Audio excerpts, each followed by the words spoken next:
മാനവകുലത്തിന്റെ പാവങ്ങൾക്കായി ക്രൂശിൽ മരിച്ച് അടക്കപ്പെട്ട് ഉയർത്തെഴുന്നേറ്റ യേശുക്രിസ്തുവിന്റെ നാമത്തിൽ എല്ലാവർക്കും സ്നേഹവന്ദനം. കഴിഞ്ഞ ദിവസങ്ങളിൽ സോഷ്യൽ മീഡിയയിൽ ശകലം സജീവമായ ഒരു വിഷയമാണ് പത്തനാപുരം പിടവൂർ സത്യൻമുക്കിൽ നടന്ന ആ വചനം വായിക്കൽ എന്ന കലാപരിപാടി. നിങ്ങൾ വിചാരിച്ചാണ് ഞാൻ എന്തുകൊണ്ടാണ് മറുപടി ഇടാത്തത് എന്ന് ചോദിച്ചു കഴിഞ്ഞാൽ ശകലം തിരക്കുണ്ടായിരുന്നുകൊണ്ട് മാത്രമാണ്. പക്ഷേ ഇനി അങ്ങോട്ട് കുറച്ച് ഇതുമായിട്ട് ബന്ധപ്പെട്ട് ഈ കലാപരിപാടി അതുമായിട്ട് ബന്ധപ്പെട്ട് കുറച്ച് വീഡിയോസ് ചെയ്യാൻ ദൈവത്തിൽ ആശ്രയിച്ച് നിൽക്കുകയാണ്. ദൈവം അനുവദിച്ചാൽ അത് കുറച്ച് ചെയ്യാം. പക്ഷെ ഈ കലാപരിപാടിക്കിടയിൽ ഒരാൾ വന്നിട്ടൊന്ന് വിഷം ചീറ്റിട്ടങ്ങ് പോയി. അത് വേറെ ആരുമല്ല, നമ്മുടെ ശശികല ടീച്ചർ തന്നെയാണ്. എന്നുവെച്ചാൽ നമ്മുടെ ശശികല ചേച്ചി, പഴയ ചേച്ചി ചേച്ചി വന്നിട്ട് ഒന്ന് വിഷം ചീറ്റിട്ടങ്ങ് പോയി. പക്ഷെ ആ ചീറ്റൽ ചേച്ചി അസ്ഥാനത്തായി പോയി എന്നേ ഞങ്ങൾക്കെല്ലാവർക്കും ചേച്ചിയോട് പറയാനുള്ളൂ. ചേച്ചിയോടും ചേച്ചിയുടെ ഫാൻസ് അസോസിയേഷനും പറയാനുള്ളത് ഒരു ശകലം അസ്ഥാനത്തായി പോയി എന്നുള്ളതാണ്. എന്നല്ല കേട്ടോ, തീർത്തും അസ്ഥാനത്തായി പോയി. അപ്പോൾ ചേച്ചി എന്താ പറഞ്ഞതെന്ന് നിങ്ങൾക്ക് അറിയണമായിരിക്കും. ദേ ചേച്ചി ഇതാണ് പറഞ്ഞത്, കണ്ടല്ല? എന്താ പറയുന്നത്? ദൈവരാജ്യത്തേക്ക് വിസ സ്റ്റാമ്പ് ചെയ്തു കൊടുക്കുന്നവരാണെന്ന് തോന്നുന്നു. പത്തനാപുരം പിടവൂർ സത്യൻമുക്കിലെ ദൈവവചനമാണിത്. ദുർനടപ്പുകാർ, വിഗ്രഹാരാധികൾ, വ്യഭിചാരികൾ, കള്ളന്മാർ, അത്യാഗ്രഹികൾ, മദ്യപാനികൾ, പുരുഷകാമികൾ, പിടിച്ചുപറിക്കാർ, ദുരാഗ്രഹികൾ എന്നിവർ ദൈവരാജ്യം അവകാശമാക്കുകയില്ല. അതിന് താഴെ ഒരു സംഭവം എഴുതി വെച്ചിരിക്കുക. എന്താണ്? അടി ഇറങ്ങുവാന്ന് കേട്ടിട്ടുണ്ട്, ദേ ഇപ്പൊ കണ്ടു.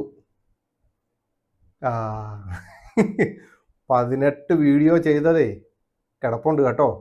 അടി എങ്ങനെയൊക്കെയാണ് വന്നേന്നുള്ളത് ഒന്ന് നോക്കിയാൽ നല്ലതാണ്. അല്ല ചേച്ചി, എവിടെ ഈ അടി ഇരന്ന് വാങ്ങിയത് ചേച്ചി കണ്ടത്? അല്ല, ആ ബൈബിൾ വാക്യം അതിൽ എഴുതിയപ്പോൾ തന്നെ നിങ്ങൾ അങ്ങ് തീരുമാനിച്ചു ഇത് ഞങ്ങളെ പറ്റിയാണ്. ഇല്ല, ഈ എട്ടുകാലി മാമ്പൂഞ്ഞിന്റെ സ്വഭാവമാണ്. എന്ത് സംഭവിച്ചെന്ന് പറഞ്ഞാൽ ഉടനെ എട്ടുകാലി മാമ്പൂഞ്ഞിന്റെ ആൾക്കാർ പറയാം അത് ഞമ്മന്റെ പുസ്തകത്തിലാണ്, ഞമ്മന്റെ പുസ്തകമാണ്, ഞമ്മന്റെ ആൾക്കാരാണ് എന്ന് പറയുന്ന കണക്ക് എന്ത് സംഭവിച്ചു കഴിഞ്ഞാലും ഉടനെ ഇപ്പൊ സംഘികളായിട്ടുള്ളവർ ചാടി അങ്ങ് വീഴും. സനാതീനികളെല്ലാം കൂടി ചാടി അത് ഞങ്ങളെ പറ്റിയാണ്, ഞങ്ങളെ പറ്റിയാണ്, ഞങ്ങളെ പറ്റിയാണ്. അപ്പൊ ഈ വിഗ്രഹാരാധികൾ എന്നുള്ളത് മാത്രം അങ്ങോട്ട് മാറ്റിയിട്ട് ബാക്കി മുഴുവനും സ്വയം കുടുംബമായിട്ട് നിങ്ങൾ ഏറ്റെടുത്തെന്ന് തോന്നുന്നു. ബാക്കിയുള്ളതേ വിഗ്രഹാരാധികളായിരിക്കും നിങ്ങൾക്ക് പ്രശ്നം. ബാക്കിയുള്ളതെല്ലാം ഞങ്ങൾ ആ കാര്യത്തിലൊക്കെ ഓക്കെയാണ്.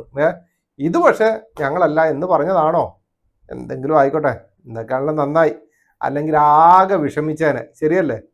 എന്തൊക്കെയാണ് ഇപ്പൊ അതും നിങ്ങളായി ഇതും നിങ്ങളായി. ആ മതിലേൽ എഴുതി വെച്ചിരുന്ന വാക്യം, അല്ലെങ്കിൽ ഞങ്ങൾ വിശ്വസിക്കുന്ന ഞങ്ങളുടെ സത്യവേദ പുസ്തകത്തിൽ എഴുതി വെച്ചിരുന്ന ഭാഗം അതുണ്ടെന്നുള്ള ഇപ്പൊ ലോകത്തുള്ള എല്ലാ മനുഷ്യരെയും നിങ്ങൾ അറിയിച്ചതിന് വലിയൊരു നന്ദിയുണ്ട് കേട്ടോ. പിന്നെ ഒരു കാര്യം ചേച്ചി, ഈ അടി ഇറങ്ങ് വാങ്ങുക എന്നൊക്കെ, അടി ഇറന്നൊന്നും വാങ്ങേണ്ട കാര്യമില്ല. ഞങ്ങൾ സുവിശേഷം അറിയിച്ചാൽ ആ സുവിശേഷ വിരോധികളായിട്ടുള്ളവർ ഞങ്ങളെ അടിക്കും. ഇത് നിങ്ങൾ ഇന്നായിരിക്കും ചിലപ്പോൾ തുടങ്ങി. ഇത് ഇന്നും ഇന്നലെ തുടങ്ങിയതൊന്നുമല്ല. കർത്താവിന്റെ ശിഷ്യന്മാർ ഇതുമായിട്ട് ഇറങ്ങിയ കാലം മുതലേ അവർക്കെല്ലാം കിട്ടിയിട്ടുണ്ടെന്നേ. ഇത് ഞങ്ങൾക്ക് വിശുദ്ധ വേദപുസ്തകത്തിൽ മുന്നറിയിപ്പ് ലഭിച്ചു കഴിഞ്ഞതാണ്. നിങ്ങൾക്ക് ചിലപ്പോൾ അറിയില്ലായിരിക്കും, കാരണം നിങ്ങൾ കുത്തിത്തിരിപ്പും ചീറ്റലുമായിട്ട് നടക്കുന്നുണ്ട്. ഇത് അറിയാത്തതുകൊണ്ടാണ്. എന്നാൽ ഞങ്ങൾക്കിതറിയാം. യേശുവിന്റെ ശിഷ്യന്മാരെ അയക്കുമ്പോൾ തന്നെ എല്ലാം പറഞ്ഞിട്ടുണ്ട്, എന്ത് ലഭിക്കും എന്ത് ലഭിക്കില്ല എന്നുള്ളതല്ല. അപ്പോസ്തലനായ പൗലോസിന് 40 അടി എന്ന് വേണ്ട എല്ലാം ലഭിച്ചിട്ടുണ്ട്. അത് ഞങ്ങൾ ക്രിസ്ത്യാനികളായതുകൊണ്ട് ഞങ്ങൾ പിന്തുടരുന്നത് കൊണ്ട്, അപ്പോസ്തലന്മാരും തിരിച്ചടിക്കാൻ പോകാത്തതുകൊണ്ട്, ഞങ്ങൾക്ക് ആ പ്രമാണമില്ലാത്തതുകൊണ്ട് ഞങ്ങൾ തിരിച്ചു ചെയ്യുന്നില്ല. അതുകൊണ്ട് ചാരിക്കിടക്കുന്ന കൊമ്പിലേക്ക് നിങ്ങൾക്ക് എല്ലാവർക്കും, ഏത് ജാതിയിൽപ്പെട്ടവനും ഏത് മതത്തിൽപ്പെട്ടവനും കയറി അങ്ങോട്ട് ആക്രമിക്കാൻ പറ്റുന്നത് ഞങ്ങൾ ഈ സത്യവേദ പുസ്തകമായിട്ട് സുവിശേഷം അറിയിക്കാൻ പോകുന്ന ഞങ്ങളുടെ നേരെയാണെന്ന് ഞങ്ങൾക്കറിയാം. അതിൽ ഞങ്ങൾക്ക് വിഷമമൊന്നുമില്ല കേട്ടോ. ഇങ്ങനെ ചാരിക്കിടക്കുന്ന മതിലേക്ക് അല്ലെങ്കിൽ ചാരിക്കിടക്കുന്ന കൊമ്പിലേക്ക് ചാടിക്കേറിയവരെല്ലാം, ആക്രമിച്ചവരെല്ലാം ഇന്നല്ലെങ്കിൽ നാളെ ജീവനുള്ള ദൈവത്തിന് വേണ്ടി ആ വിശുദ്ധ വേദപുസ്തകം ഉയർത്തി നിൽക്കുമെന്ന് ഞങ്ങൾക്ക് പൂർണ്ണ വിശ്വാസമുണ്ട്. ഞങ്ങൾ പ്രാർത്ഥിക്കുകയും ചെയ്യും. അത്രേ ഉള്ളൂ, വേറെ ഒന്നുമില്ല. പിന്നെ ഇത് കാണുമ്പോഴത്തേനും കുറെ സുവിശേഷ വിരോധികളായിട്ടുള്ള ചിലവർ വരും. ചിലവർ വന്നിട്ട് താഴെ എഴുതിയിടും, ഇത് മതിലിൽ എഴുതിയിട്ടതാണ് പ്രശ്നം എന്നൊക്കെ പറഞ്ഞുകൊണ്ട്. ഈ കൂട്ടത്തിൽ പറയുന്ന ഈ സംഘിപ്പുഴുക്കൾ എന്ന് പറയുന്ന ഒരു ടീമുണ്ട്, അറിയാമോ? ഈ സംഘിപ്പുഴുക്കൾ. ഈ കൃസംഗി മൂത്തതാണ് സംഘിപ്പുഴുക്കൾ. അപ്പൊ കുറേ ഇപ്പൊ അതിന് അങ്ങോട്ട് ഒട്ടിയിട്ടുണ്ട്. പല ആൾക്കാരും പറയുന്നത് ആ, ഓ, ഇവരില്ലായിരുന്നു നമ്മൾ എന്ത് ചെയ്തേനെ, ഇവരില്ലെങ്കിലും ഇവിടെ ദൈവരാജ്യത്തെ പറ്റി പ്രസംഗിക്കും, ഇവരുണ്ടെങ്കിലും യേശുക്രിസ്തുവിനെ പറ്റി പ്രസംഗിക്കും, അതിന് ഒരു മാറ്റവും കേട്ടോ. അപ്പൊ ഈ സംഘിപ്പുഴുക്കളായിട്ടുള്ളവർ താഴെ വന്നിട്ട്, എന്താ വെച്ചാൽ ക്രിസ്ത്യൻ നാമധാരികളായ സംഘിപ്പുഴുക്കൾ വന്നിട്ട് ഞൊട്ടാൻ കിടന്നുകൊണ്ട് ഇങ്ങനെ ഇങ്ങനെ ഇങ്ങനെ കാണിക്കുന്ന കണക്ക് ആയിക്കൊണ്ടിരിക്കുന്ന കുറെ എണ്ണം ഉണ്ട്. അവരിപ്പോ ഇതിന്റെ താഴിലോട്ട് വന്നിട്ട് പറയും അത് ബൈബിളിൻ്റെ അകത്തുള്ള സംഭവമല്ല, അതെന്തിനാ മതിലേൽ എഴുതിയെന്ന്. ആ വീട്ടിലുള്ളവർക്ക് അത് എഴുതാൻ തോന്നി, അവരെന്തെക്കാളും തിരഞ്ഞെടുത്തതല്ലേ, അതങ്ങോട്ട് എഴുതി. അതിലിപ്പോ എന്താ പ്രശ്നം? അതിൽ ദൈവനാമ മഹത്വം ഉയർന്നു എന്നുള്ളതിൽ എനിക്ക് വളരെ സന്തോഷമുള്ളൂ. പിന്നെ ഇതെല്ലാം അതും ഇതുമെല്ലാം ഞങ്ങളുടെ ദൈവത്തെ പ്രതി അല്ലേ എന്ന് പറഞ്ഞാൽ ഞങ്ങൾക്ക് കുഴപ്പമില്ല, പോട്ടെ, ഞങ്ങളും മനുഷ്യരല്ലേ ചേച്ചി, അതുകൊണ്ട് ചിലപ്പോൾ ഞങ്ങളെ വഴിയിൽ ഇട്ടടിക്കും, നിങ്ങൾ ഇനിയും ചിലപ്പോൾ അതിനുള്ള കാര്യങ്ങളെല്ലാം ചെയ്യും, അതൊക്കെ ശരിയാണ്. ചിലപ്പോൾ ഞാൻ ഈ എപ്പിസോഡുകൾ ചെയ്തു വരുമ്പോഴത്തേനും പലവിധമായിട്ടുള്ള പ്രശ്നങ്ങൾ ഉണ്ടാക്കി തരും, അതൊന്നും വിഷയമല്ല. ഇപ്പം എന്തൊക്കെയാണെങ്കിലും ചേച്ചി ഞാനൊരു കാര്യം പറയാം, ഇപ്പം ഞങ്ങൾ ദൈവത്തെ പ്രതി ഞങ്ങൾ സുവിശേഷം അറിയിക്കുമ്പോൾ ഞങ്ങളെ അടിക്കുക, അടി എരന്ന് വാങ്ങുക, ഇതൊക്കെ ചേച്ചിയുടെ ആ ചീറ്റലിൻ്റെ അകത്തൊക്കെ വരും. പക്ഷെ ഞാനൊരു കാര്യം ചോദിച്ചോട്ടെ ചേച്ചി, ചേച്ചിയുടെ ദൈവമായ ശിവൻ എന്നയാളിനെ ചേച്ചിക്കറിയാമോ? ആ ശിവനെ സ്വന്തം ഭാര്യയുടെ അപ്പൻ ദക്ഷൻ ഒരു യാഗത്തിന് പോലും വിളിക്കാതെ മാറ്റി നിർത്തിയത് എന്തായിരുന്നു ചേച്ചി? ആ വിഷയം അറിയത്തില്ല എന്നുണ്ടെങ്കിൽ ഞാൻ പറഞ്ഞുതരാം കേട്ടോ, സംഭവം എന്താണെന്നുള്ളത് ഞാൻ പറഞ്ഞുതരാം. വേറെ ഒന്നുമല്ല, നമ്മുടെ ശിവന്റെ ഭാര്യയുടെ അപ്പനായിട്ടുള്ള ദക്ഷന് ഈ ശിവനും ഈ ഭാര്യയുമായിട്ടുള്ള വിവാഹത്തിനൊന്നും, സതീദേവിയായിട്ടുള്ള വിവാഹത്തിനൊന്നും വലിയ താല്പര്യമൊന്നും ഇല്ലാതിരുന്ന ആളായിരുന്നു. പക്ഷെ എങ്കിലും എല്ലാവരും അവിടെ ഒരു യജ്ഞം നടത്താൻ പോവുക, വേറെ എവിടെയല്ല, ആര്, ദക്ഷൻ വിളിക്കുന്ന ഒരു യജ്ഞമാണ്. ആ യജ്ഞത്തിലേക്ക് എല്ലാവരെയും വിളിച്ചു, ശിവനെ മാത്രം വിളിച്ചില്ല. ചേച്ചി ഒന്ന് ശ്രദ്ധിക്കണേ, ചേച്ചിയുടെ ദേവന്മാരിൽ അല്ലെ ദൈവങ്ങളിൽ ഒരാളാണേ. അടിവരുന്ന ഓരോ വഴികളെ പറ്റിയാണ് ഞാൻ ഈ പറഞ്ഞു വരുന്നത്. അപ്പം ഇത് ആകെ വിഷമിച്ചിരിക്കുന്ന ആളിനോട് സതീദേവി വന്നിട്ട് ആകെ വിഷമിച്ചിരിക്കുകയാണല്ലോ, അപ്പൊ ശിവനോട് പറയുന്ന ഒരു കാര്യമുണ്ട്, മഹാപ്രഭു, എൻ്റെ പിതാശ്രീ ഒരു മഹായജ്ഞം നടത്താൻ പോകുന്നു, അതിലേക്ക് ബ്രഹ്മാവിനെയും വിഷ്ണുവിനെയും ഋഷിമാരെയും മറ്റു ദേവന്മാരെയും ക്ഷണിച്ചിട്ടുണ്ട്. എന്നാൽ നമ്മെ മാത്രം ഇക്കാര്യം അദ്ദേഹം അറിയിച്ചിട്ടില്ല. എല്ലാം അറിയുന്ന അങ്ങ് എന്താണൊന്നും പറയാത്തത്? എനിക്കും ആ യാഗത്തിൽ പങ്കെടുക്കാൻ ആഗ്രഹമുണ്ട്. ശിവപുരാണത്തിലുള്ളതാണേ. അപ്പൊ ഇത് വലിയ സന്തോഷമൊക്കെ ആയിട്ട് ചെല്ലിയാണ് എവിടെ. അപ്പൊ ശിവൻ എന്ത് ചെയ്തു, സതീദേവിയോട് പറഞ്ഞു അത് കുഴപ്പമില്ല, നീ പൊക്കോ എന്നൊക്കെ പറഞ്ഞു വിടുമ്പോഴത്തേനും അങ്ങനെ സതീദേവി എന്ത് ചെയ്യും, അച്ഛനല്ലേ, ഒരു പിണക്കമൊക്കെ തമ്മി കാണുമ്പോഴത്തേനും അതൊക്കെ മാറിക്കോളൂ എന്നും പറയുന്നുണ്ട്. എന്ന ശുദ്ധഗതിയില് ദക്ഷന്റെ ആ മെഗാ ഷോയില് അങ്ങോട്ട് പോവുക, എവിടെ, യാഗശാലയിലേക്ക് ചെല്ലുക. അവിടെ ചെന്നപ്പോഴല്ലേ പൂരം, സകല ദേവീദേവന്മാരും VIP സീറ്റിൽ ഇരിപ്പുണ്ട്. എവിടെ, VIP സീറ്റിലിരുന്ന് അവർ പായസം കുടിക്കുന്നു. അസുരന്മാരും മുനിമാരും എന്തിനേറെ വായുവും വെളിച്ചവും വരെ ദക്ഷന്റെ ഈ ഷോ കണ്ട് അന്തം വിട്ട് കുന്തം വിഴുങ്ങി നിൽക്കുക. ശരിയല്ലേ ചേച്ചി? ഇല്ലാന്നുണ്ടെങ്കിൽ ചേച്ചി ആ ശിവപുരാണം ഒക്കെ ഒന്ന് മേടിച്ച് വായിച്ചാൽ മതി, ഇങ്ങനെയൊക്കെ കാണാം അവരവിടെ വരുമ്പോഴത്തേന് എന്തൊക്കെയാണെന്നുള്ളത്. അപ്പോൾ പാവം വീരമണി മാതാവ് മകളെ കണ്ടപ്പോൾ ഓടിച്ചെന്ന് കെട്ടിപ്പിടിച്ചു. പക്ഷെ ദക്ഷന്റെ ഒരു നോട്ടം കണ്ടപ്പോഴത്തേന് എന്ത് ചെയ്യും, അയ്യോ ഞാനൊന്നും അറിഞ്ഞില്ലേ രാമനാരായണ എന്ന ഭാവത്തില് മകളെ പാതി വലി ഉപേക്ഷിച്ചിട്ട് എന്ത് ചെയ്തു, അവരും സ്ഥലം വിട്ടു, അവരും രംഗം മാറി. ഇതൊരു രാജകൊട്ടാരം പോലൊക്കെ നിങ്ങളങ്ങ്, അല്ലെങ്കിൽ ഒരു യാഗശാല പോലെയൊക്കെ പണ്ട് ശ്രീകൃഷ്ണൻ സീരിയലൊക്കെ നമ്മൾ കണ്ടിട്ടില്ലേ, 10 മണിക്ക്, ഞായറാഴ്ച 10 മണിക്കൊക്കെ. അതേ സിസ്റ്റം ഒന്ന് മനസ്സിൽ കൊണ്ടുവന്നാൽ മതി. ബാക്കിയുള്ള ദേവന്മാരെന്തുവാ, ശിവന്റെ ഭാര്യ നമുക്കറിയില്ലല്ലോ എന്ന മട്ടിൽ പുച്ഛം വാരി വേറി അവിടെ ഇരിക്കുക. സതി വിചാരിച്ചത് ശരി അച്ഛൻ്റെ കാല് പിടിക്കാം, അതോടെ എല്ലാം തീരുമല്ലോ. പക്ഷെ ദക്ഷൻ വിടുവോ? അയാൾ സ്വന്തം അഹങ്കാരത്തിന്റെ സിംഹാസനത്തിന് മകളെ ഒരു പുഴുവിനെ പോലെ പോലും നോക്കിയില്ല. അവിടെയാണ് സതിക്ക് സംഗതി കത്തിയത്. എല്ലാവർക്കും വിഹിതമുണ്ട് ഈ വിഷയത്തിൽ. എന്തുവാ, ഈ പ്രപഞ്ചത്തിന്റെ ഓണറായ സാക്ഷാൽ ശിവന് മാത്രം ഇവിടെ നോ എൻട്രി, നോ നഹി, വാട്ട് ഈസ് ദാറ്റ് ഈസ് എന്ന് പറഞ്ഞാണ് കൈപ്പോയി. പുള്ളിക്ക് മാത്രം ഇവിടെ എൻട്രി ഇല്ല. അടി വരുന്ന ഓരോ വഴിയേ ശരിയല്ലേ, എരന്ന് വാങ്ങുക. പിന്നെ നടന്നത് സതിയുടെ വക ഒരു മാസ് ഡയലോഗ് ഡെലിവറിയാണ്.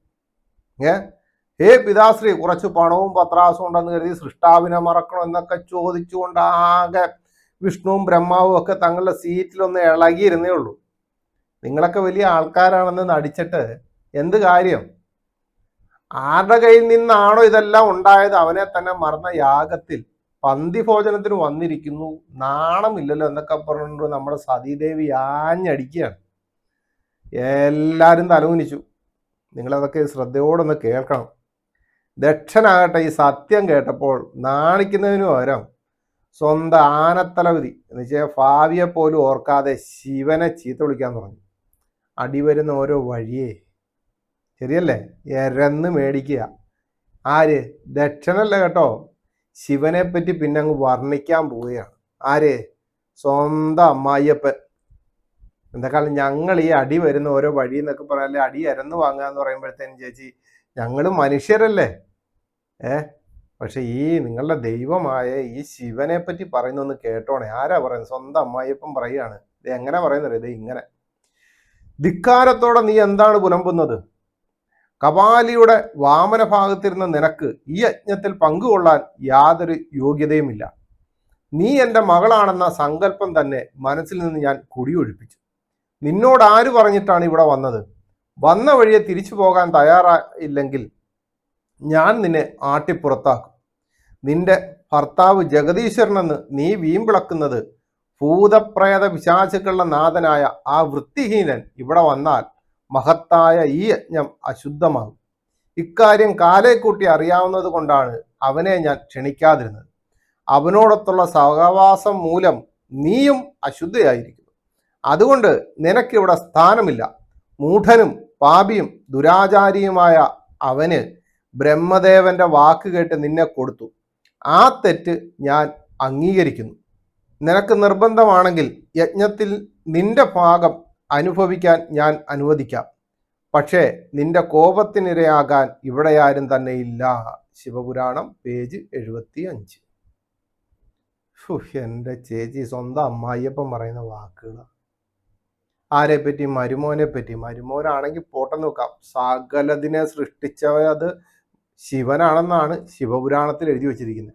പിന്നെ ഇവരുടെ ഓരോ പുസ്തകങ്ങളും വായിച്ചു വരുമ്പോഴത്തേനും സൃഷ്ടിതാവിൻ്റെ പേരുകൾ മാറിക്കൊണ്ട് വരും. ബ്രഹ്മപുരാണം വായിക്കുമ്പോൾ ബ്രഹ്മപുരാണം, വിഷ്ണുപുരാണം വായിക്കുമ്പോൾ വിഷ്ണുപുരാണം എന്ന് വേണ്ട ഓരോ പുരാണങ്ങളും എടുത്തെടുത്ത് വരുമ്പോഴത്തേനും നാരദ പുരാണം എന്ന് വേണ്ട പുരാണങ്ങൾ മുഴുവനും അങ്ങോട്ട് നിരത്തി കഴിയുമ്പോഴത്തേനും സൃഷ്ടാവിൻ്റെ എല്ലാ പരിപാടിയുമാകും. കാരണം പ്രപഞ്ചത്തിലെ ഇവരുടെ വിശ്വാസം അനുസരിച്ച് പ്രപഞ്ചത്തിലെ ആദ്യത്തെ ഈഗോ ക്ലാഷാണ്. വേദി എവിടാന്നറിയോ? ദക്ഷന്റെ കൊട്ടാരമാണ്. വിഷയമോ തൻ്റെ മരുമകൻ ശിവൻ എന്തുകൊണ്ട് വൃത്തികെട്ടവനായി. ഇതാണ് വിഷയം. ആ വൃത്തികെട്ടവനായതുകൊണ്ടാണല്ലോ ചേച്ചി എന്ത് ഇതിനു പോലും വിളിക്കാഞ്ഞത്, ശരിയല്ലേ? അപ്പൊ ഇവിടെ നടന്ന വിഷയം എന്താ? അപ്പൊ ദക്ഷന്റെ മുമ്പിലേക്ക് വരുമ്പോഴത്തേനും ദക്ഷൻ ചോദിക്കണം, എന്താ സതി, നിന്റെ കെട്ടിയവൻ വലിയ ജഗദീശ്വരനാണെന്നല്ലോ നിന്റെ വിചാരം. ഈ വീമ്പളക്കലൊക്കെ വീട്ടിൽ മതി, ഈ യാഗശീലയിൽ നടക്കത്തില്ല. കാരണം എന്താ? യാഗശാല ദക്ഷന്റെയാണ്. കണ്ട പ്രേതങ്ങളെയും പിശാചുക്കളെയും കൂട്ടി നടന്ന് ശരീരത്തിൽ ഭസ്മവും വാരിപ്പൂശി നടക്കുന്ന ആ വൃത്തിഹീനൻ ഇങ്ങോട്ട് വന്നാൽ എൻ്റെ ഈ ലക്ഷറി യാഗശാല എന്താവും? അശുദ്ധമാകും. അതുകൊണ്ട് തന്നെ ആ പുള്ളിക്കാരൻ എന്ത് ചെയ്ത് ലിസ്റ്റിൽ നിന്നും വെട്ടിയത്, ശരിയല്ലേ? തീർതാ. പിന്നെ നോക്കുവാണെങ്കിൽ അവൻ്റെ കൂടെ നടന്ന് നീ ഇപ്പോൾ ഒരുമാതിരി അൺഹൈജീനിക്കൊക്കെ ആയിട്ടുണ്ട്. ബ്രഹ്മാവ് എന്ന് പറഞ്ഞപ്പോഴുള്ള ആ ബുദ്ധികേടിന് എന്താ?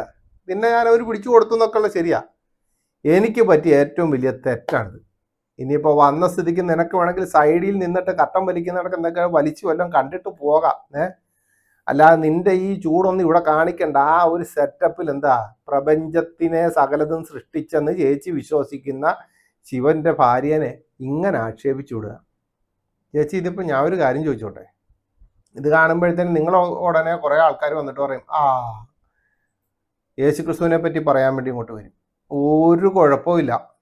ഞങ്ങളുടെ കർത്താവായ യേശു ക്രിസ്തു വേഷത്തിൽ മനുഷ്യനായി ഭൂമിയിലേക്ക് കടന്നു വന്നപ്പോൾ ശരിയാണ്, അടിച്ചു എന്നുള്ളത് ശരിയാണ്. അത് ഞങ്ങൾക്കറിയാം. അതിനുവേണ്ടി തന്നെയാണ് വന്നത്. അത് എൻ്റെയും നിങ്ങളുടെയും പാപങ്ങൾക്കുള്ള പരിഹാരമാണ്.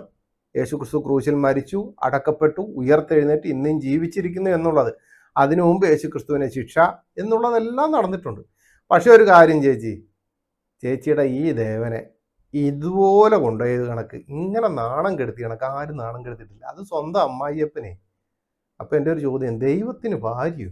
നിങ്ങൾ ചോദിക്കുന്ന ഒരു ചോദ്യമാണല്ലോ, ദൈവത്തിന് ഭാര്യയോ?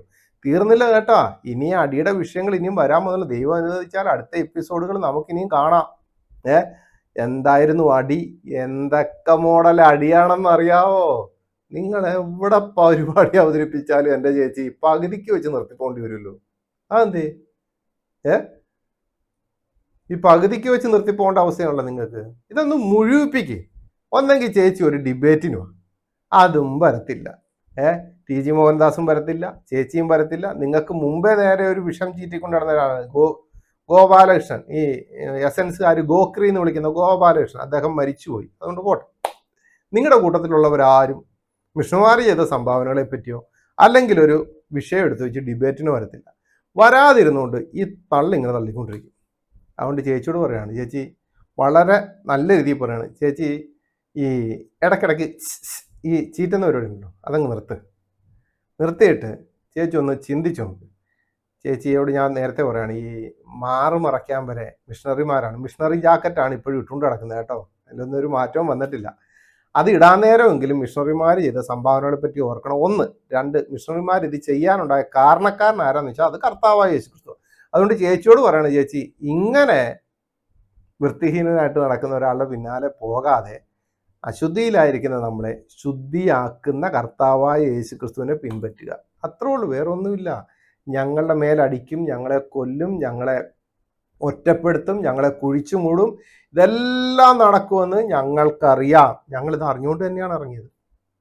ഞങ്ങൾ കർത്താവായ യേശു ക്രിസ്തുവിനെ വിശ്വസിച്ചുകൊണ്ട് ഇറങ്ങി, ഇതെല്ലാം ഞങ്ങൾക്ക് ലഭിക്കും. അല്ലാതെ ഞങ്ങൾക്ക് വലിയ സപ്രപഞ്ച കട്ടിൽ കിട്ടുമെന്നൊന്നും പ്രതീക്ഷിച്ചല്ല. എങ്കിലും കിട്ടിയവരുണ്ടായിരിക്കാം, കിട്ടിയവർക്ക് ഇപ്പോൾ അതൊരു വലിയ ഭാരവുമായിരിക്കാം. ഉള്ളതുപോലെ മുമ്പോട്ട് പോകാം, വളരെ സന്തോഷമാണ്. അതുകൊണ്ട് ഞങ്ങൾക്ക് ആപത്ത്, ഉപദ്രവം, പട്ടിണി, വാള് ഇതെന്ത് വന്നാലും അത് ഞങ്ങൾക്ക് ദൈവനാമ മഹത്വത്തിനായിരിക്കും. അപ്പോൾ ഈ അടി എരന്ന് വാങ്ങിയത് എന്നും പറഞ്ഞുകൊണ്ട് വരണ്ട. അടുത്ത എപ്പിസോഡിൽ ദൈവം അനുവദിച്ചു കഴിഞ്ഞാൽ ഒരടി നമുക്ക് കാണാം. ഒരടി നമുക്ക് കാണാം. ആരൊക്കെ തമ്മിലാണെന്ന് നമുക്ക് അടുത്ത പ്രാവശ്യം. അതുകൊണ്ട് ചേച്ചിയോടും എന്നെ കേട്ടവരോടും പറയുകയാണ്, ആകാശത്തിന് കീഴിൽ മനുഷ്യർക്കിടയിൽ രക്ഷിക്കപ്പെടുവാൻ ഏകനാമം കർത്താവായ യേശു ക്രിസ്തു എന്നുള്ള നാമം, ആ നാമത്തിൽ നിങ്ങൾ വിശ്വസിക്കുക. കാരണം വേറെ ഒന്നുമല്ല ചേച്ചി, യേശു ക്രിസ്തു യെശയ്യാവിൻ്റെ പുസ്തകം 53-ാം അധ്യായം വായിക്കുമ്പോഴത്തേനും കാണാം എങ്ങനെയൊക്കെയാണ് ഉപദ്രവങ്ങൾ ഏൽക്കുന്നുള്ളത്. അത് യേശു ക്രിസ്തുവിന് വെറുതെ ഒരു ഇതിനു വേണ്ടിയല്ല, അത് എൻ്റെയും നിങ്ങളുടെയും പാപങ്ങൾക്ക് വേണ്ടിയാണ്. അതുകൊണ്ട് ആ പാപങ്ങളെ ഏറ്റുപറഞ്ഞ് ഹൃദയം കൊണ്ട് വിശ്വസിച്ച് അതരം കൊണ്ട് ഏറ്റുപറഞ്ഞ് ഒരു ദൈവമക്കളായി തീരുവാൻ നിങ്ങളെല്ലാവരെയും ക്ഷണിച്ചുകൊണ്ട് ഞാൻ എൻ്റെ വാക്കുകൾ നിർത്തുന്നു.